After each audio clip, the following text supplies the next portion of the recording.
Isang boat making contest naman gamit ang mga recyclable materials ang ginawa ng Scan International sa Calamba City, Laguna.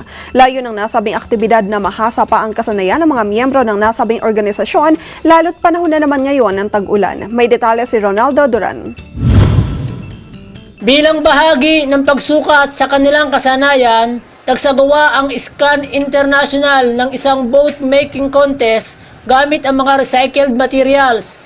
Hinati ng Scan ang kanilang miyembro sa 4 na grupo at gamit ang mga lumang drum at plastic bottles, nagpaliksahan ang bawat grupo sa pagbuo ng mga improvised na bangkang maaaring magamit sa tuwing panahon ng kalamidad. At upang masubukan kung gaano katibay ang mga ginawa nilang bangka, ginamit ito sa Baywalk of Playa, Calamba City. Sinaksihan ang nasabing kompetisyon ng mga taong namamasyal malapit sa playa at ng mga bantay dagat na umasiste sa nasabing okasyon. Ang Scan International ay isang private organization na katuwang ng pamahalaan lalo na sa mga panahon ng mga kalamidad. Mula dito sa Calamba City, Laguna, Ronaldo Duran, Eagle News.